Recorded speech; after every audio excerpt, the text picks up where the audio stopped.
Welcome back. Welcome back to What Are Teen Noobs with General Disturbance. This battle has already started. There was very little countdown. But we've got an Strv S1. It's a Swedish Tier 8 premium tank destroyer. And it's located on the south spawn of Redshire under the command of Captain Ashstorm. Okay, it's a 10.5 centimetre gun, fixed mounted on a hull which is a Swedish wedge shape. The flat pack, as somebody called it. And he's gone up onto the hill to try and spot the enemy and shoot them. It's gone into siege mode. Oh, well, there was a Wizzy 131 there, I think, for a short while. It's now gone out of sight. Oh, there he is. He's over the other side of the ridgeline. Now, this gun is aimed by moving the suspension of the vehicle. It can be very accurate with a 10.5 centimetre gun. It's got a pretty good alpha damage. If you can see the stats, it can do penetration of 288mm, alpha damage 390. Now he's having a quick look around, situational awareness. Oh, there's the enemy. 131, fires around him, gets the kill. 159 hit points. I think it actually helped that several of his teammates fired at the 131 at the same time, and it took him down very quickly. That was a Chinese Tier 7 light tank. I have to remind myself for a second which one it was. Okay, we're looking around for a target, but there's nothing in sight except that T-44-100, and he's retreating because I think he just took some fire from some of our tanks. We know there's an Object 430 over on the east side of the map, and a VK-100-01P has been seen on the north side of the northeast corner of the map. Okay, there we've got a target we can shoot at. So 45 TP. Trees are being knocked over. That will alert the enemy to our presence, but there's an awful lot of tanks up here. There's two RT on the enemy team, a GW Panther and a GW Tiger. Now they may be attracted by those trees going down. There's the Object 430 I mentioned earlier, and the Tiger 1 with him. We didn't see that one there before. Now it's a bit dangerous actually being on the south side, on the southeast side of the map, if there's RT in the game, because obviously if you get spotted you're going to get hit. But that is the usual place if you're going to be in a tank destroyer and guarding the east side of the map. But it looks to me like Captain Ashton is repositioning to get a better shot at that 45 TP in the Object 430, and the only way he can do that is to get to the back of the map. So it looks like he's going to be camping with the rest of his team, because there's an awful lot of campers here. It's a Tiger 1, a P-43 to the RT. Well, there's loads of tank destroyers. And he's partially in the cap at the moment. There's that T-50, T-95. Wow. And he put a round into his engine bay. Got a nice shot there for 431. Get another shot in when he's tracked. Fires another one in, gets another hit. 413 hit points. And the T-95's gone down. Taken out by our P-43 turret.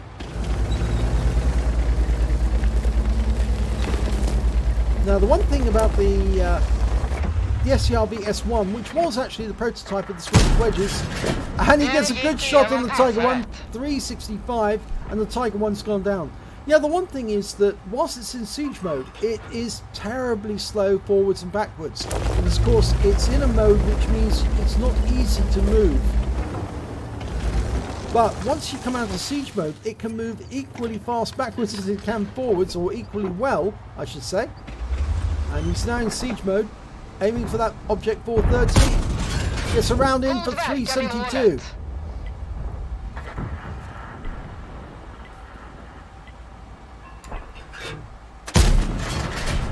Yep, damage 390, so he got a low roll on both of those shots.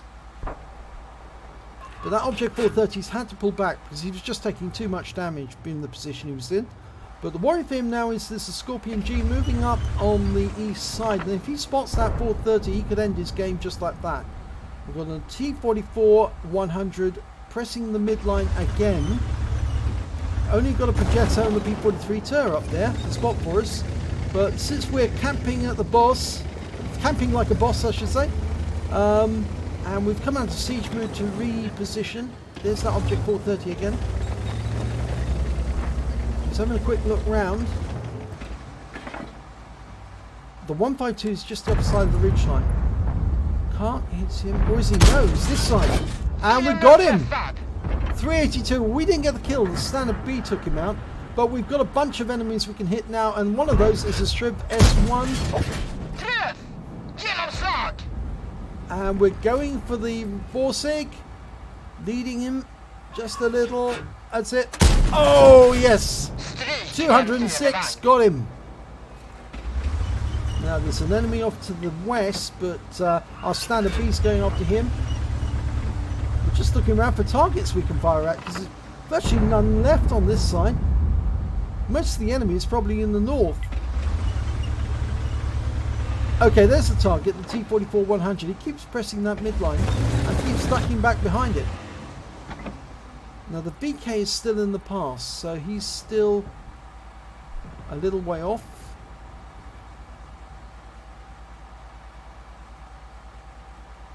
So the enemy to the west has been killed. The T-54 has been wiped out. So basically most of our team are sitting along the back of the map. Certainly the Scorpion and the P-43-2 have actually moved up. We've got a 3-tank lead on the enemy. And our Tiger 1's decided, no, I'm going to have to go north if I'm going to get any damage at all. It's probably the best decision he can make. Now that BK's come out of the pass. He's now on the south side of the Zeppelin. But he's still staying near the Zeppelin, and I think the reason for that may be the Scorpion G. Now might be the opportunity for Captain Ashton to move forwards. And the T-44 has gone down, taken out by the P-43-2, who's having quite a good game actually so far. He's got 4 kills. Some of them were targets of opportunity obviously, but that's still pretty good going. He's got virtually no hit points left though, that's the problem. And the VK's now been joined. He's got a partner in crime now, a Leo. And they appear to be coming after the Scorpion. They put a shot into him. Can we get a shot on the Leo? We lost the Scorpion G. Our RTs are firing on the Leo, but they don't appear to have done any damage to him. No clean shots at them. So we're still 3 tanks ahead of the enemy. The Scorpion's been spotted. That's the Tier 7 American tank destroyer, not the Scorpion G, the German one.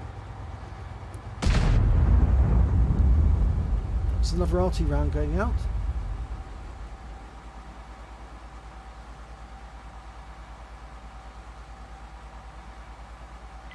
One of the problems of the Strv S1 is actually the reload time. It's 9.36 seconds, and you really do need a RAM and a BIA crew if you can get one, and normally you can train one up because this is after all a premium vehicle, and so training up a crew shouldn't be that long, because it earns extra XP per battle.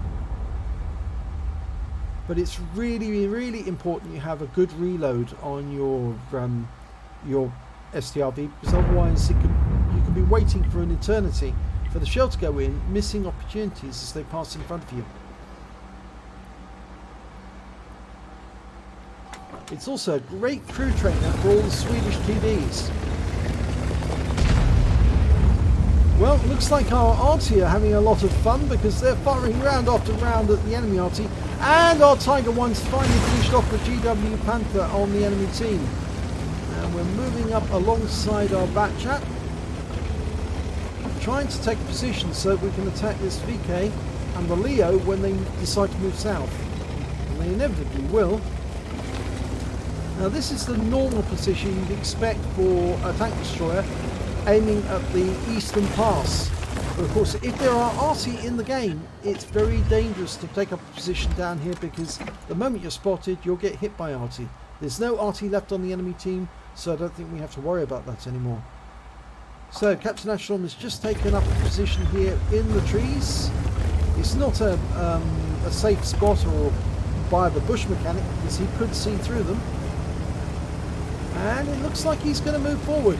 Now, I think he suspects that the Scorpion, the VK, and the Leo have both gone, or have all gone north. And they're probably doing that because the Tiger is at the enemy camp. Yes, they did. Yep, I was right. They have gone north. And now he's going to sort of like take up a position near this rock so he can shoot north at the enemy. Of course, his team will be spotting for him in the north, even though this is at maximum range. Just within view range, actually. He can go to siege mode now and probably get a shot on that VK. But he's trying to get a bit closer. Okay, yes, he can shoot from here. Waiting for the engine bay. Unfortunately, all that happens is the shell went into the tracks, would you believe it? You can see exactly where it went in. It did track him, going for the ammo rack. And that was a good one. Either that or it hit the commander, because it's very near the cupola. There's the Leo. Now, they probably can't see him. He's too far away, and he's got good camera rating. And Captain Ashtorm's picked up the High Calibre. Now, he had to move to reposition there. And unfortunately, the VK's driven out of the way. Trying to get a shot on the Leo. Yep, we can.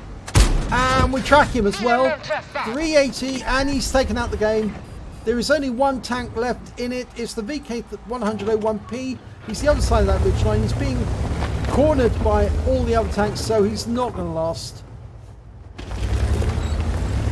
Well, we're in out of siege mode, moving forward, but I rather suspect that VK will be over, will be dead within the next 5 to 10 seconds. Yep, he's gone.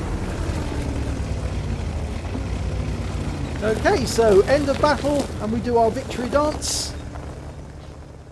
So, let's have a look at the end of battle stats. It's a first class tanker for Captain Ashtorm in the Strv S1.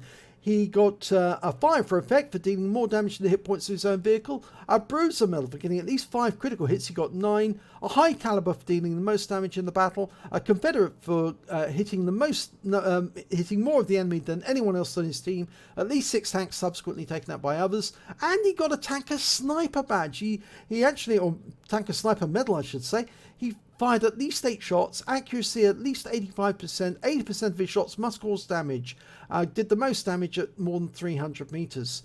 And a win 8 for the battle of 4666, so very good score. Let's have a look at team scores. Well, highest damage, 3,943 hit points overall. Next highest scorer was the Standard B with 2,606. And then came the Batchat 155.55 who managed 2,212.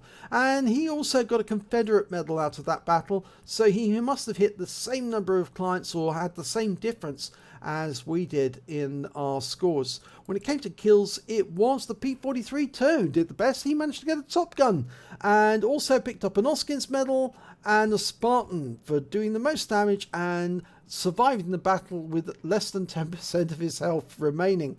So well done to him. Then came the Standard B with 3 kills, Rheinmetall Borsig on the enemy team 3 kills, and then came Captain Ashtorm with only 2, as well as the Batchat 155.55. When it came to base XP, it was the P-43-2 who managed to do well. 1,071 for him. Then came the SCRV with 1,048. And then the Batchat with 949. So let's have a look at detail report, see how we got on. Well, we fired 13 rounds during the battle. We got 13 direct hits, 11 penetration. Got damage of 3,943 hit points, of which 3,563 were at more than 300 meters.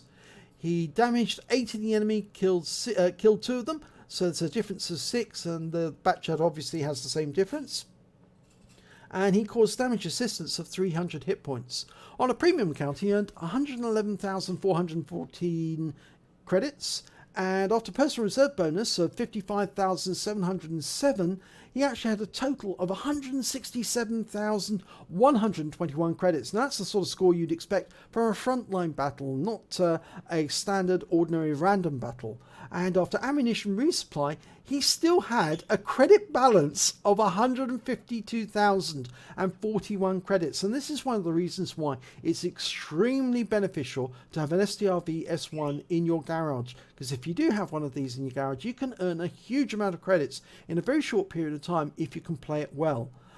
He did pick up 3 bonds, 1 for the Top Gun, 1 for the High Calibre, not sorry, one for the High Calibre, one for the Confederate, and one for the Tanker-Sniper. He also earned 1,572 XP, got an extra 157 XP because this is a premium vehicle, so he took away 1,729 XP altogether. And he also enjoyed his camping at the back. Camping is for real ninja super skilled unicorns. Well, not really, no. I'd say actually the best people who camp at the back are actually the arty, who are trying to stay out of sight of the enemy because they know they'll get hit the moment they are invisible.